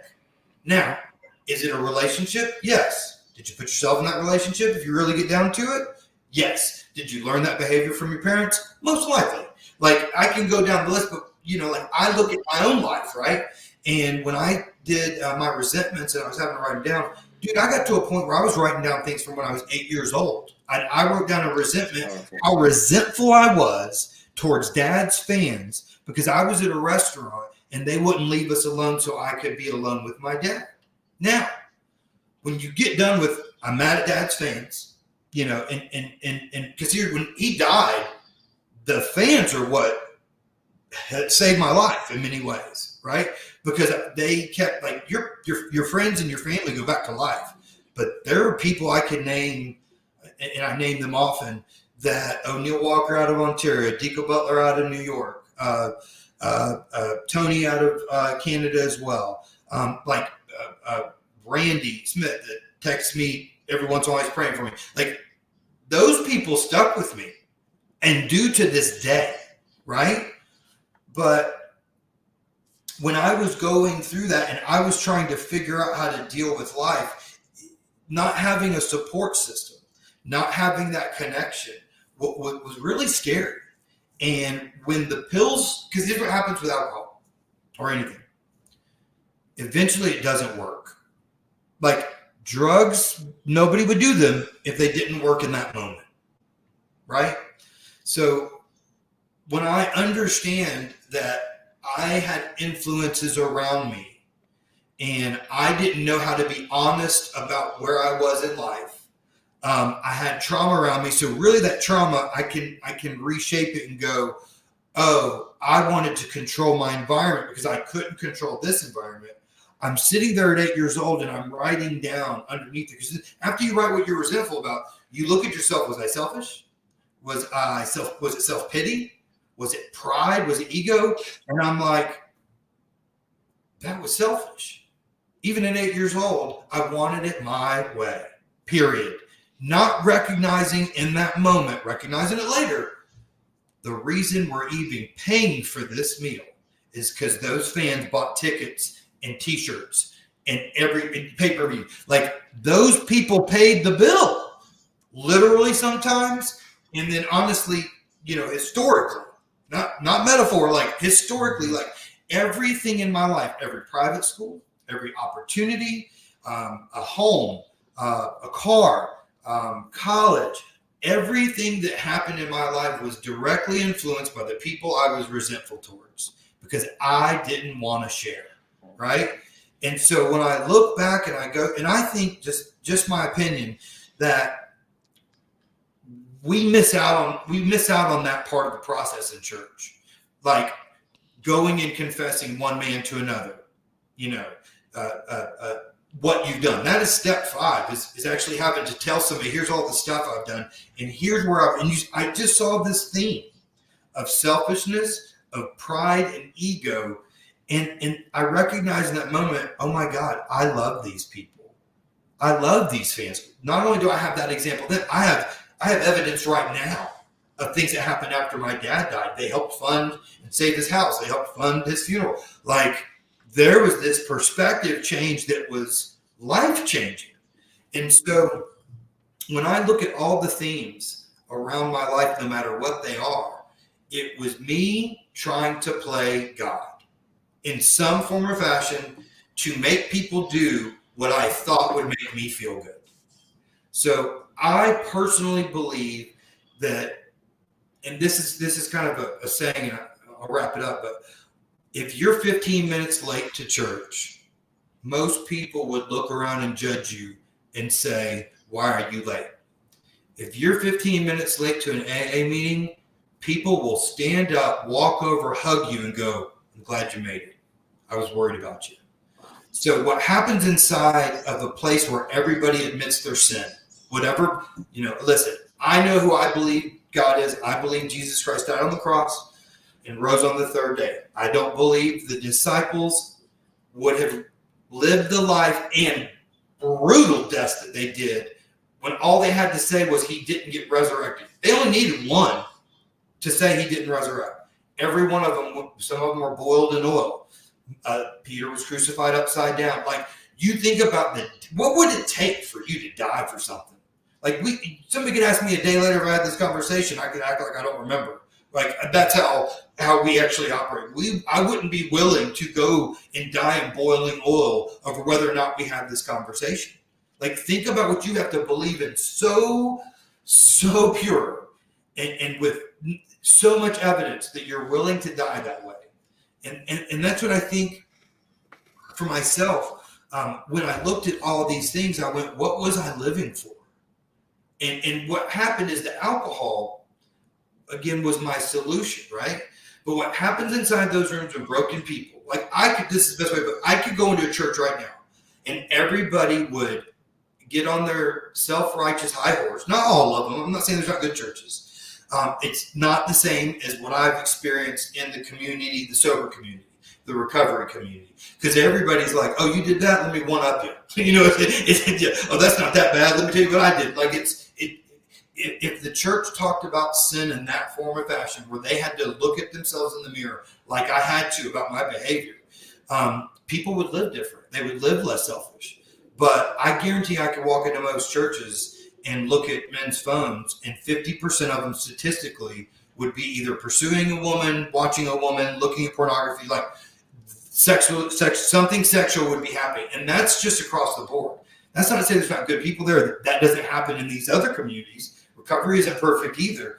It's just a different mindset, because we've come to a place of admitting we are no longer going to play God. Whatever God you believe in, whether you're higher or lower, we're not going to be and act like we know how to do this job anymore. I surrender that life doesn't live on my terms. And whether you're a Christian or of any other belief system, if you believe you're at the center of the world and it doesn't happen that way long enough, you will try to find something to justify that behavior. And it could be sex, it could be gambling, it could be social media, it could be alcohol, it could be food, it could be sugar. Like I can go down the list. Like we all have an insurmountable debt for what we've done and how we've acted. And sin inside of most communities is all across the board. Everybody sees it as the same thing. Inside the church, we have a scale. That's the really bad sin, But I'm not saying there's not a genetic predisposition. I believe truly when we have parents that are hurting and we see them use something to deal with that hurt, whatever that is, then we then follow suit. When we have parents that are willing to talk and be vulnerable and be, have perspective about what can be discussed. Like my children can call me right now, freak out on the phone, anger up and down. I don't ever match their emotion, not once. That's not how I always was, because I wanted to shut down the emotion before. Now they can go off the handle, and I'm like, how do you feel? Okay, so let's think about this. Do you have evidence to support this? Okay, how do we take this next step? Like there's a component to life that when somebody teaches you how to handle and actually accept those emotions, when you learn how to not, like when you start to go, I'm angry. Why am I angry? Well, because they didn't do what I wanted them to. Like, that's not a good reason to be angry. And so I look back all over the years that built up to the point of me wanting alcohol. It's because I didn't have a better way to deal with life. That was a better way until it wasn't. Because I will tell you this. When I wasn't drinking, I never did any of the things I normally did as when I was drinking. That's me. That's been my experience with other people. At the end of the day, it's poison. Like there's no medical benefit to it, except that it turned and numbed me to my own emotions for a little bit, and I had to keep going back to it because I had no other way to deal with life, and nobody else was going to understand me, believe me, or give me the tools. I didn't know where to go for them. I was doing the best I could. And I have an intense, extreme personality, as you can tell. Like I may not be my dad, but I am my dad's son. And wow, that was, again, like you've touched on all the things that I was looking to ask. I would like to ask you one final question, then we can wrap it up, and then just tell us about your podcast, where people can find you. You talked about legacy. We talked about legacy. I think Greg and we talked about it. Yep. Your dad has a legacy that we could be here on for hours talking about. What would you like your legacy to be, Travis? Hope. Hope is the beginning of faith. Faith is the beginning of God's will. So for me, I lived a life in kayfabe for so long that I didn't even realize how much I lied. Like even what I projected to people was a lie because it wasn't really how I felt. And it really wasn't what I was going through, right? So getting to a point where I can talk about the things in my life that still break my heart to an extent. I'm forgiven. And that's the cool thing about my relationship with Christ is I can be ashamed, I can be embarrassed, I can dislike it, but I still have this peace that doesn't make any sense to me to this day. Like that stuff doesn't go away. how I deal with it is different. And so it actually does encourage me to, one, warn people. This is the path. I know you don't think you're going to go down it, but this is how it starts. This is what happened to me. So when God can use my physical, had I not broken physically, I wouldn't have had to sit still because I could keep moving, going, find a new relationship, find a new job. Like I could just keep moving. When I had to sit and listen to all the stuff that was going on in my brain, like that made me deal with life, real life, people say things are life and death. It's somewhere in between, because life is an instant and death is an instant. Somewhere in between is the level of life, because you're not dead till you're out. That's the end. In between is the life you want to live. So I'm so proud of what we did with Dad's legacy on social media. I'm so grateful for the relationships that I've had, that the impact my dad has had on God. I mean, like it's almost unfathomable. Like when I started doing it, I felt like, man, nobody remembers Dad, and a lot of the newer people don't. But then the people that do remember him, it like was a life-changing experience to see him at that age and during the mid '80s, right? Because he had a body like no other at that point in time, and he had the way he wrestled was just, I mean, he was running and gunning for 30 minutes. There was no slow movement other than maybe a hold, and even then he's wrenching that in. So that level of intensity was something that I think that was more genetic than anything that else happened. I obviously didn't inherit his hair, but I am my father's son, and so what I will say is he was, I think, 35 or 36 when he became a Christian. And remember, it was a Christmas play at our church. It was a big church. And so he didn't come all the time, right? Because of being on the road, but they had him as a speaker. And I remember, God, had to be 7, I think. And he pointed up and he said, he's Mr. Wonderful. Right? And that's humility. That's knowing where you are and what your purpose is. And so I lost all hope for myself. I had made too many mistakes. I'd hurt too many people. I'd lost all the things that I thought were meaningful to me. And the stuff that people think is meaningful, like these robes. Like, dude, this is so I can give them to my family. This isn't about me. This doesn't bring me joy at all. It brings purpose, and it may be something that people get to see and remember and experience in their life. I remember when he wrestled in WrestleMania 2, and he wore that robe to wrestle Don Morocco. Like, that's the stuff that I do this for y'all, not for me, because it doesn't bring me joy. We recently had a tweet that had 300,000 views. And I'm literally, I get up that morning, I'm like, I read it. I had to put my reading glasses on if it tells you anything. And I'm like, there's no way that is trending. But the cool thing about it was, it wasn't about anything but me saying thank you to Triple H.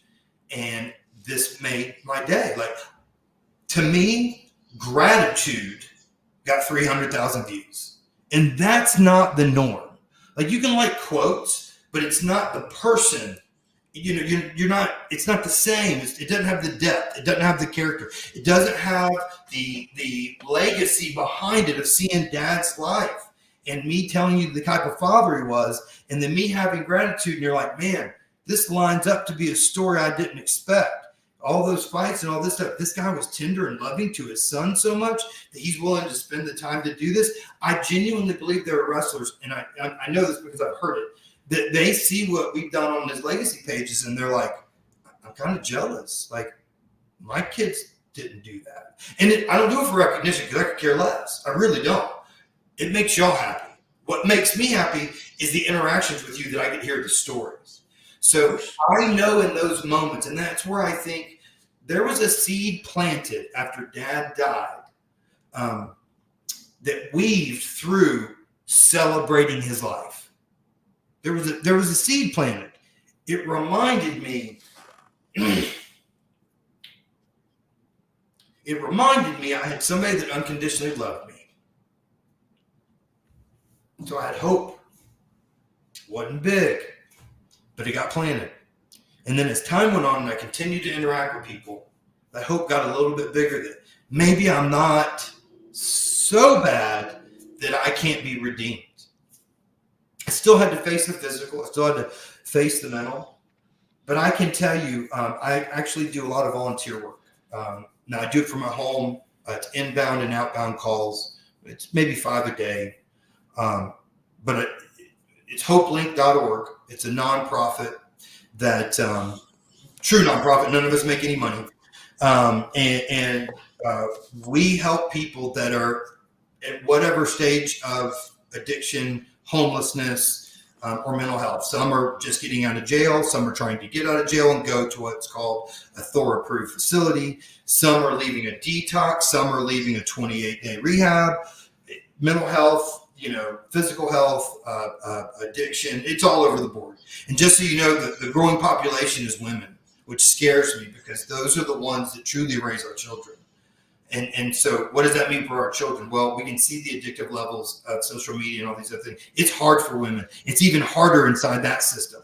They don't give them the amount of leeway they give men. There's not nearly as many facilities. So it breaks my heart because I don't know how to fix it as a male, but I'm going to do my best. So I take these phone calls, and there are a couple. One of them were a guy, and he was younger, and he was like, I don't think I want to live, but I'm calling you. I'm calling Oakland. Can you help me? I'm like, yeah, I can.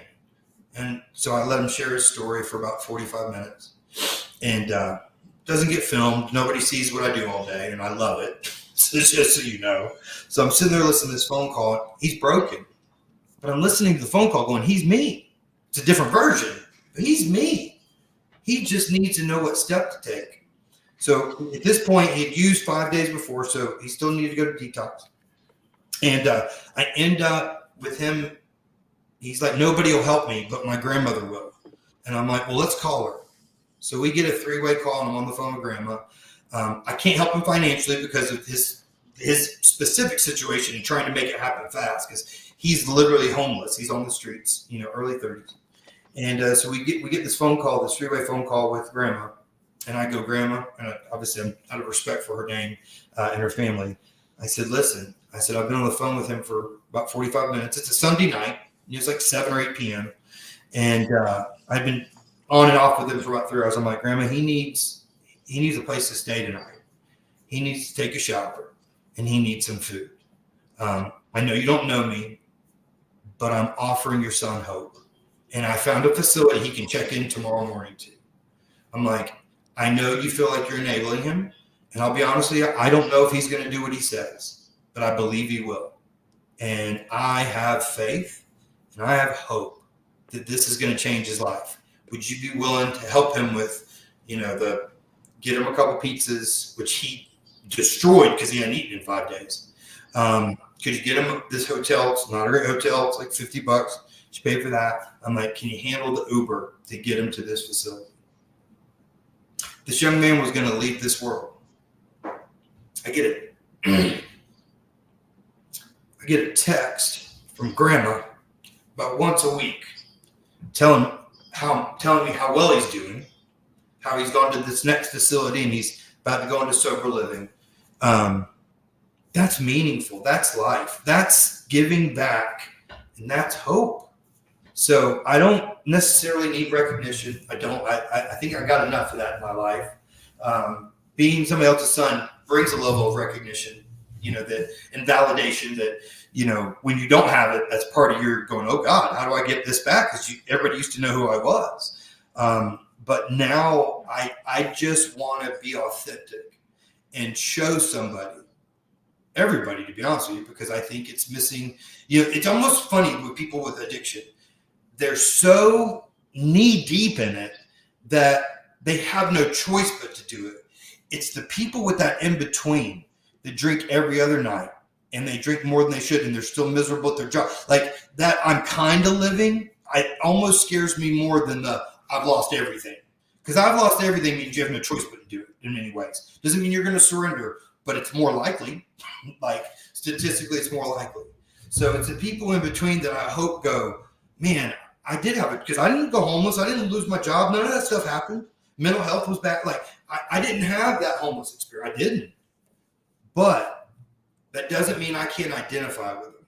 So for the rest of my life, instead of walking into a room to perform, which is what I did, I now have the perspective, and I honestly have it, and I could go on with stories that have happened. I walk into a room going, these people have a spiritual malady. A lot of these people are hurting, and they don't know how to show it, probably not comfortable with it. So my way of living in God's will, I'm going to walk in this room and I'm going to serve everyone in here. Some of them won't want what I have to offer, which is joy and peace and love and excitement. Some people will look at me like I'm a little funny and maybe a little too much. That's okay too. But I know that my job is not the outcome. My job is to plant the seed. And I put it this way: giving somebody hope is like planting a tree, knowing full well you'll never get to eat the fruit it bears. You'll never get to experience what happened after you planted that seed. That tree will be there for hundreds of years. You change one person's life and you'll change generations. Like those people will touch people. That to me is a life lived. And that's the legacy. It's not my name. I'll be forgotten.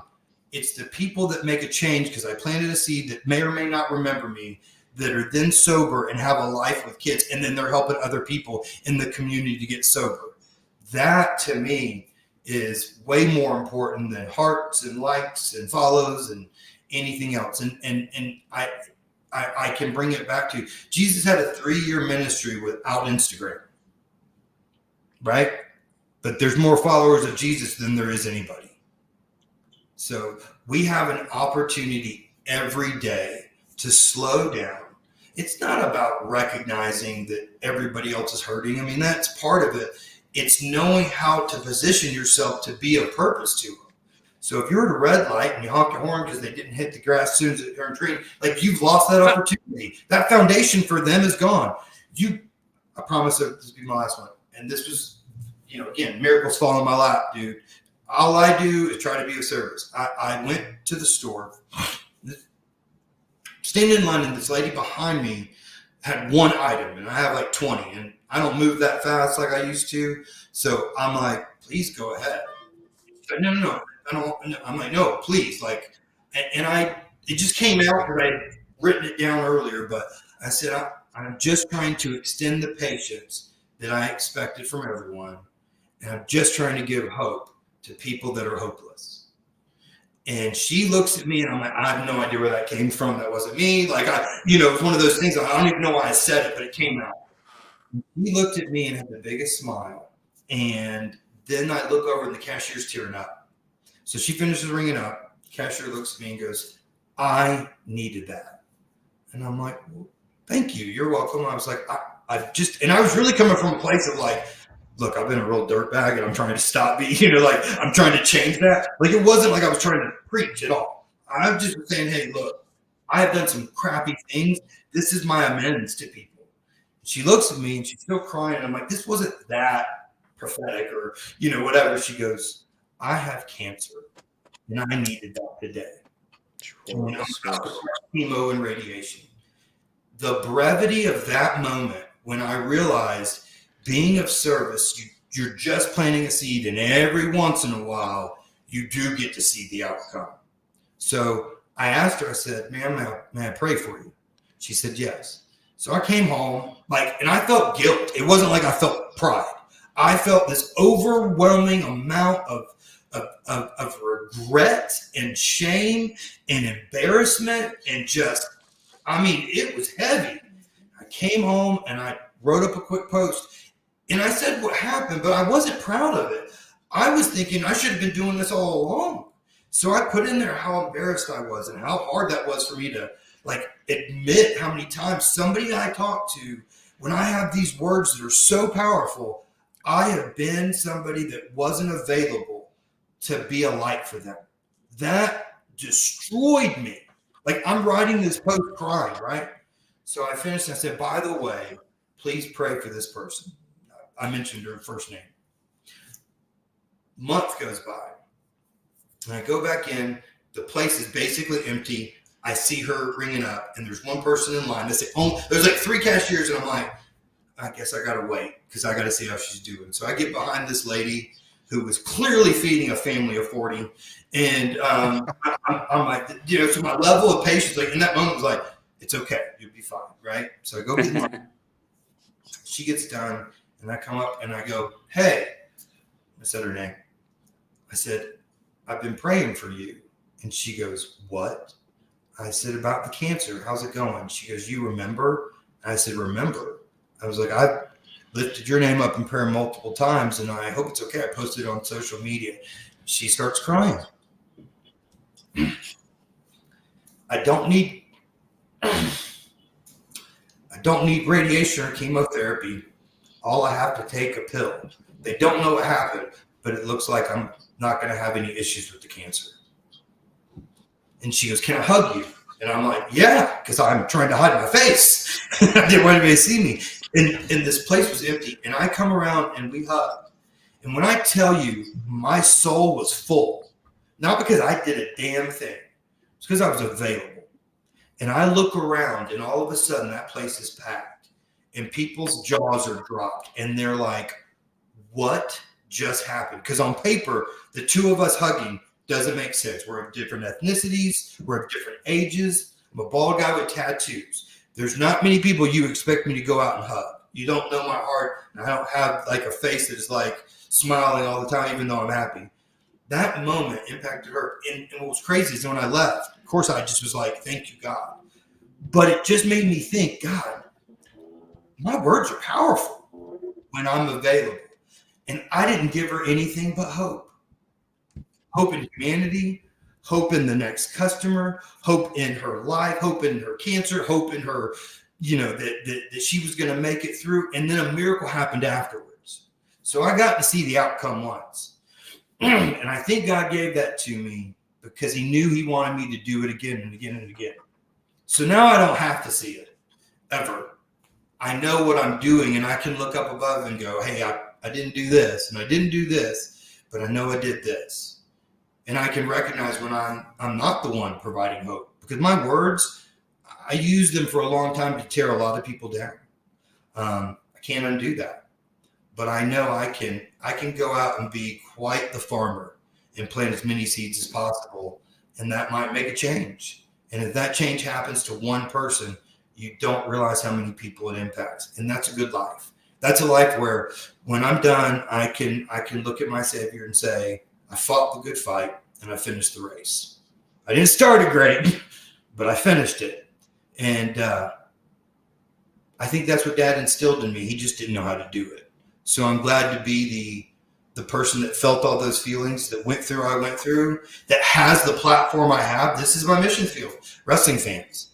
Like the one place I didn't want to go back to, like Jonah. Like this is not who I wanted to be talking to. I was going to talk to people that wanted deep thoughts and psychiatric. Like I had a vision and I was wrong. And so I can in any way instill hope in another human being. That's a good life. I don't know a better place to end this conversation. Yeah. That was awesome. Very powerful. Yeah. I did have one last question. Go ahead. When did faith enter your life? So I actually became a Christian when I was 18 years old. I had gone to church and they made me say the prayer, but it wasn't my decision. For me, it had to be rational. Like it wasn't, because I didn't have this, my emotions were tangled up, so it wasn't spiritual for me. Like I was so disconnected from my body because my mind, that I had to get to a point that I read and had other evidence, like of the proof of his life and death. So when you were ready. When I was like, oh, this literally happened, and here's the evidence to support it. And it wasn't just from the Bible. Nobody was quoting me Isaiah. That's great. It was prophetic. Like, I don't need that. I need to know he lived, he died, and then people actually witnessed his resurrection. That's what I need, because that, to me, if that doesn't happen, none of this matters. None of it. The Bible's irrelevant without those 3 days.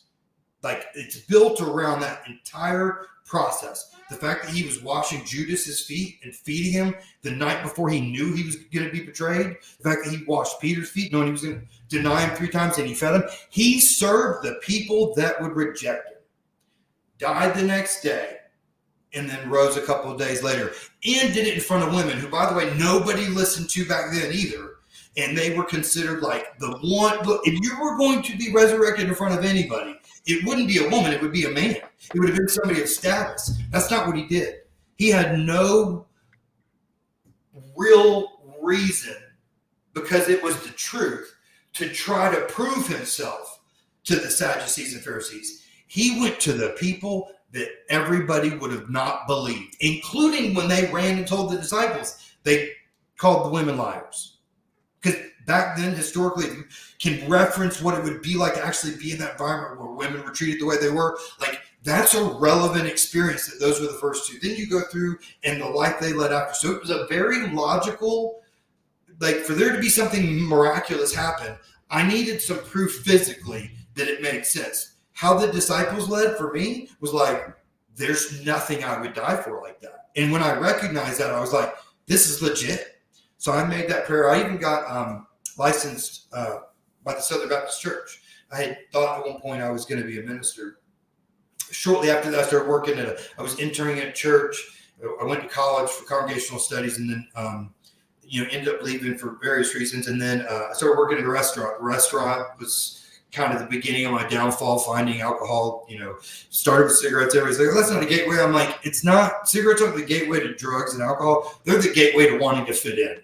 And then when you want to fit in, you'll do other things. So, that's the concept behind it. So I'm not saying that, whatever people do. I'm just saying for me, it was all about trying to fit in and be accepted for who I was, because I was losing part of my dad as he got older. That being said, it was very short after that I was in conflict. And I truly believe, the devil doesn't spend any time on anybody that isn't going to do something great. So I went through emotional and mental torment, and that's where I started drinking. Was right after my salvation didn't fix my trauma and mental health. Everybody's like, oh, you just become a Christian and then everything's good, and that wasn't my experience. Exactly. It means, like, in fact, it got worse before it got better. Way worse. So when I came to faith, I don't blame anybody for this, but I also have learned as I start to sponsor people with AA, which I look at it as a discipleship program. It's got 12 steps, 12 disciples. Put it together, guys. There's all the steps that are in there. I don't care what life you live. They're a great way to live.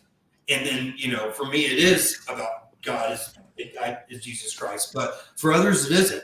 They're still good people, and they're still better than most that are out there because they're trying to do the right things. They're still impacting a lot of people in recovery that just because of how they did, that person finds God.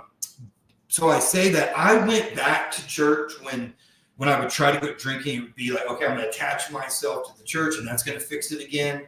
And I would go there, and I would get involved, and I would still have all that stuff that I wasn't ready to be honest about, that I wasn't ready to tell anybody because the demons were inside. They were deep. They dug into my core. So it was like this up and down. And so I would go without alcohol for a long period of time. I didn't necessarily drink. I was drinking a pint a day. It could be 3 beers, but it was still part of my life. So move forward, and I'll end and answer the question this way. I was 18. I grew up in church. I was 18 before I believed that Christ died on the cross for sins and was resurrected. I was 45 before I surrendered to God's will. So I accepted him, but I still played God really badly. Like, I always used to joke that I give God my Excel spreadsheet of all the things I need to do this week. Could you please handle this? And then I went about my life. So there was this conflict and torment of, I want to control everything, because if I don't, then everything's going to fail. And at the same time, my identity is completely crumbling, because guess what? I'm going to fail. And I knew it, but I didn't know, like, I had gone to church. I had interned at a church. I had done the right things, but there was something inside my soul that was empty, that could not accept thy will be done. Until I lost it all physically, moving around. Like, I use a walking cane a lot, guys. Like, people look at me, they're like, we're surprised you're walking. I'm like, me too. Because there wasn't a lot of, with all the damage and things and the different things that have been said, like, I'm in pain 24/7. But I will tell you, when my spiritual life got better, my sleep got better, my body feels better. Like, there was a lot of relief. The tension's gone in my body, so I don't have the muscle spasms as bad as I used to. Everything in my life has gotten better, and none of it, not a single thing that has happened since I surrendered to God's will, not a single thing that's happened was my idea. I felt the Spirit tell me it was the right thing, but it wasn't like I woke up and went, I'm going to pursue hopelink.org, and I'm going to be able to take phone calls from my chair, so it's something I can do at service for 2 hours a day, most likely. Like, but I can listen to these stories of people and help them get into recovery and save their life. Like, God gave me that. I don't get paid for it. And I'll end with this.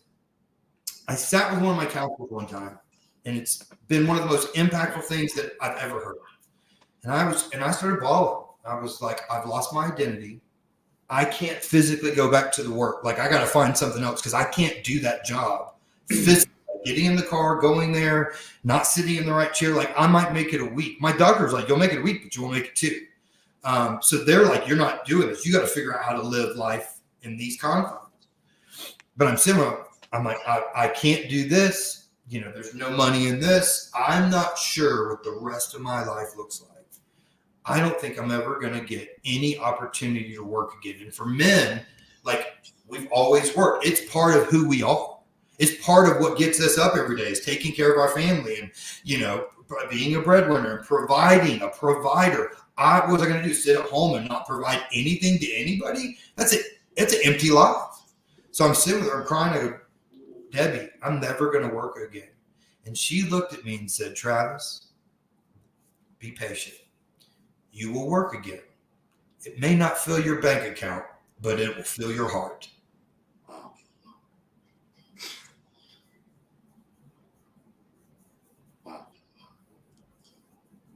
It's hard to give in to that, though. I didn't.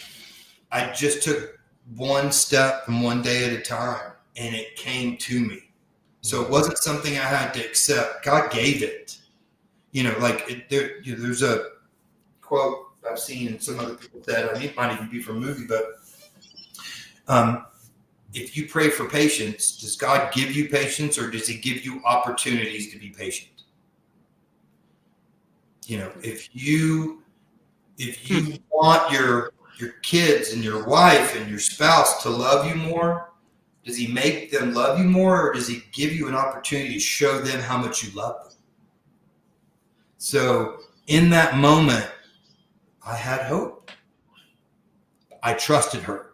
After what I'd been through for the first 13 days, when I thought it was the worst place on the planet, which I ended up helping 2 people get into this place, by the way, after this. So, and the nonprofit I work with is now partnered with them.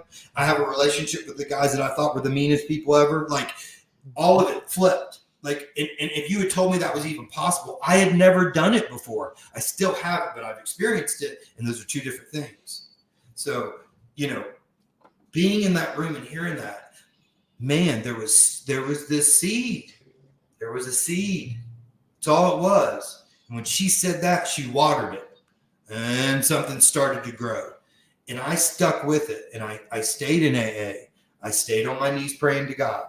I stayed listening to the people around me, because what I did wasn't working. And I just said, I'm no longer going to do anything I would normally do. I'm going to ask for advice. And it was this piece. Now, I will tell you, in my recovery, just from my personal experience, no different than my physical, when I did the spinal fusion, it clicked for me what I had to do to be healthy, right? So when I woke up in 45 minutes after the surgeon and they're surprised, I'm like, I'm not. That's what I planned for. Like, I knew it was possible. Worked my butt off to get there. So having had experience of success, of being sticking with the process, even when I didn't lose a pound every day, right? Getting to that point of selflessness and giving up my will and being in a place of surrender, that's how hope works, because it has nothing to do with you. It has everything to do with being available and willing and surrender. So when I surrendered to God in that, which was a couple weeks before that, I still had to experience all this stuff. But when she said that, I was ready to hear it. Not only was I ready to hear it, I was ready to accept that that was a good life. Like, I didn't, like, maybe I don't find a spouse because I'm crazy. Maybe I don't find, but those things aren't what make me happy. If I experience a relationship with a godly woman, Proverbs 31, that's amazing. But if God doesn't have that for me, I can tell you I go to bed and I wake up every morning with a lot of hope in my heart about what my day is going to look like. And I have bad moments, but not bad days. But most days in everything I do, because I'm in a place of willingness and service, I know that I'm hope. Because people look at me and look at my physical and they're like, how are you doing it? I'm like, I don't know. I kind of know, but I don't know. God's got a plan. And you know what? That resilience, sometimes that's the hope. Sometimes it's letting the person behind you, in front of a person that happens to have cancer. You don't know what kindness is going to do in the moment, but it does spread if people can accept it, right? So, everything that ever happened at the beginning of this, when I got to a place of surrender, my hope in Christ was believing God was going to do for me what I could not do for myself.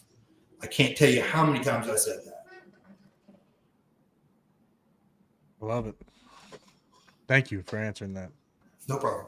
Yeah, and thank you for this. I mean, I'm just like a sponge. I'm listening, taking it all in. So I can't thank you enough for your time.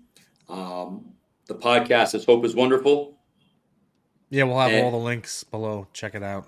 Everything. And where can people reach you? Where are you now? Will your podcast be on Spotify, on iTunes? So, where can people find it? We kind of started this pretty simple, and I have one mission. I don't care how many likes we get. I don't care how many views. Our goal is to touch one person. That's it. I don't care if we do 30 episodes and we touch one person. If we touch one, we'll touch hundreds. So you can find me at Travis Orndorff on Facebook, Travis Lee Orndorff on Instagram. I'm really not a big poster. I'm not big in social media at all. So this will be something that grows. But honestly, we have it, Mr. Wonderful Official, on Instagram and on Twitter, X. And so we posted on Dad's sites, we posted on my site, but it's on Dad's YouTube page, which is Paul. I don't remember Paul one, like PAU1 Orndorf. So Dad's YouTube page has a picture of him. We post the podcast there. Our first episode, as you can imagine, was supposed to be an hour. It went like almost 3 hours. And it was with David, who has been my mentor, my counselor, and he and I go through what I went through. Kind of like here, but his version and his view of it and how I surmised it. And then in the last episode, the first 3 episodes are with him. The third episode with him is about his struggles, going through prison, being incarcerated, now being the executive director of a IOP, intensive outpatient program called Pathlight Counseling out in Woodstock, Georgia. He is Guam and Korean, so I turned him. I've given him his wrestling name as David the Counselor Cleope because that's just easy. But I also call him the Bomb from Guam. And his kids think that is hilarious. I'm like, that's as far as my brain's gone so far. Our 4th episode is with Jamie Tall. Jamie is part of the recovery community. She's the one that I saw on that Facebook that was honest, and I was like, oh, I need to do that. It's time for you to be honest, Trav. And that was, again, that's a willingness. It wasn't because I'm so smart and so good. That stuff went out the window. It went, be available and accept the fact that some people don't want to hear it, and you do honestly talk too much, but it's not as bad as it used to be. So I always say I used to talk a lot, but I had nothing to say. it wasn't really meaningful, and because it wasn't authentic, it wasn't me. So YouTube, Mr. Wonderful, Paul Orndorff. We post new episodes each Friday, so we got 4 to 5 episodes already recorded. My next one is with a young lady. Hopefully, I've already gotten her permission, but she goes by Dear Recovery. She's out of New York, and named Adriana. She posts some amazing things. I've got a nutritionist coming on to talk about physical health and the impact of processed foods on today's mental health, as well as how our bodies recover. Even talking about how alcohol, how long it takes to recover both physically and mentally, because again, alcohol is something that will varnish a table. Like it destroys all the microbiome in your stomach. So rebuilding, it's a very lengthy experience. And honestly, it's not always about recovery. It's about hope. So anybody I have in my mind, and I haven't told this guy yet, but I have in my mind, there's a guy that way overweight, and he's done like 400 days in a row of DDP yoga. And so I want to bring him on because, again, his story is probably going to connect with somebody that mine wouldn't. And that's to me, that's wonderful, pun intended. So Hope is Wonderful. New episodes on Friday. And it's, it's not sexy. It's not like it's me and the guy and me and the girl. We get it. We get it. It changes, right? We're building up, and your first episodes, you're just figuring it out. I think at one point we'll be on Apple and Spotify, but as of right now, we're keeping it simple. It allows me to be flexible with what I deal with physically. So yeah, that's all the places you can find us. Awesome, man. Awesome. Thank you, Travis, so much. Travis, thank you for your time, and just a very impactful day spending with you today. Very impactful. A lot of lessons. I think the audience will really appreciate and thank you for all the different insights and different layers you provided. So thank you for that. No, thank you. You guys, you made the platform and gave me the time, because I don't imagine your podcast was this long, but I just have a problem with getting anything done in less than 2 hours. Listen, man, you set the record, so there you go. We're at 2 hours and 1 minute. Travis, there's everything happens for a reason, right? That's right. So if we're going to go 2 hours, let that guest be you to take us there. All right. Well, thank you so much. Absolutely. It's good to be here. And yes, thank you. And I'm going to sign off from the free state of Florida. Greggy T, have yourself a great rest of your week. Travis, again, thank you for your time, and continue being a blessing. As they say, salt and light. Continue being that salt and light, my friend. And definitely want to have you back on. And when we finish, we're going to set you up with our friend who I think you'd be a great collaborator with. Wonderful. All right. Man. Thanks, guys. Stay safe out there, everybody. God bless.